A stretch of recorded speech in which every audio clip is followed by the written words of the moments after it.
عرب کے ایک business man نے خواب میں دیکھا کہ ایک شخص اس سے کہہ رہا ہے کہ تم کم سعود کمپنی کے آفس کے مین گیٹ کے سامنے فلاں شخص جو پھل بیچتا ہے اس کو عمرہ کرا دو۔ نیند سے بیدار ہوا تو اسے خواب اچھی طرح یاد تھا، مگر اس نے وہم جانا اور خواب کو نظر انداز کر دیا۔ 3 دن مسلسل ایک ہی خواب نظر آنے کے بعد وہ شخص اپنے علاقے کی جامع مسجد کے امام کے پاس گیا اور اسے خواب سنایا۔ امام مسجد نے کہا، اس شخص سے رابطہ کرو اور اسے عمرہ کرا دو۔ اگلے روز اس شخص نے اپنی اس کمپنی کے ایک ملازم سے اس پھل فروش کا نمبر معلوم کرنے کو کہا۔ بزنس مین نے فون پر اس پھل فروش سے رابطہ کیا اور کہا کہ مجھے خواب میں کہا گیا ہے کہ میں تمہیں عمرہ کراؤں، لہٰذا میں اس نیک کام کی تکمیل کرنا چاہتا ہوں۔ پھل فروش زور سے ہنسا اور کہنے لگا، کیا بات کرتے ہو بھائی، میں تو مدت ہوئی کبھی فرض نماز ادا نہیں کی اور بعض اوقات شراب بھی پیتا ہوں، تم کہتے ہو کہ تم مجھے عمرہ کروانا چاہتے ہو۔ بزنس مین نے اصرار کیا اور اسے سمجھایا، میرے بھائی میں تمہیں عمرہ کروانا چاہتا ہوں، سارا خرچ میرا ہوگا۔ خاصی بحث اور تمہید کے بعد آدمی اس شرط پر رضامند ہوا کہ ٹھیک ہے میں تمہارے ساتھ عمرہ کروں گا، مگر تم مجھے واپس ریاض میرے گھر لے کر آؤ گے اور تمام تر اخراجات تمہارے ہی ذمہ ہوں گے۔ وقت مقررہ پر جب وہ ایک دوسرے کو ملے تو بزنس مین نے دیکھا کہ واقعی وہ شکل و صورت سے کوئی اچھا انسان نہیں دکھائی دیتا تھا۔ اس کے چہرے سے عیاں تھا کہ وہ شرابی ہے اور نماز کم ہی پڑھتا ہے۔ اسے بڑا تعجب ہوا کہ یہ وہی شخص ہے جسے عمرہ کرنے کے لیے خواب میں 3 مرتبہ کہا گیا ہے۔ دونوں مکہ مکرمہ عمرہ کے لیے روانہ ہو گئے۔ میقات پر پہنچے تو انہوں نے غسل کر کے احرام باندھا اور حرم شریف کی طرف روانہ ہوئے۔ انہوں نے بیت اللہ کا طواف کیا، مقام ابراہیم پر 2 رکعت نماز ادا کی، صفا و مروہ کے درمیان سعی کی، اپنے سروں کو منڈوایا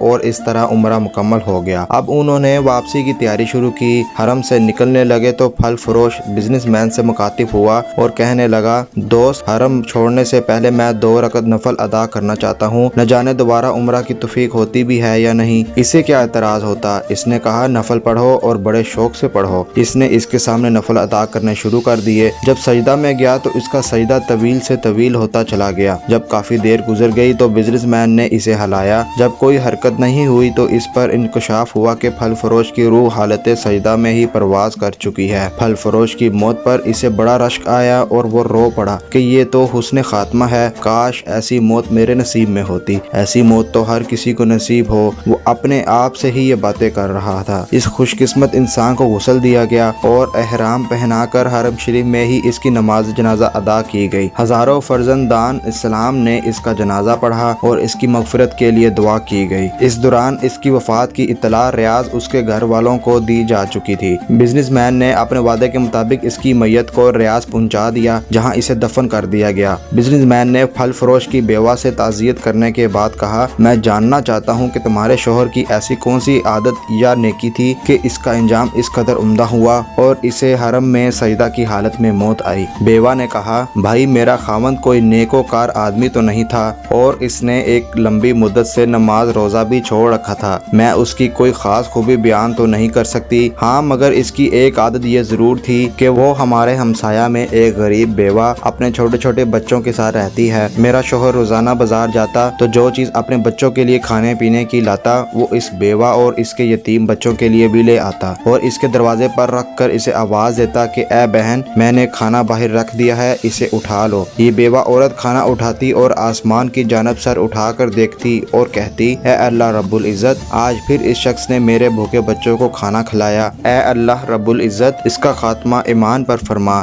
قائرین، زندگی تو بہرحال گزر ہی جانی ہے، اپنی استطاعت کے مطابق لوگوں کی مدد کرتے رہا کیجیے۔ ایک حدیث کا مفہوم بھی ہے کہ کسی سے کی گئی بھلائی بڑی موت سے بچاتی ہے۔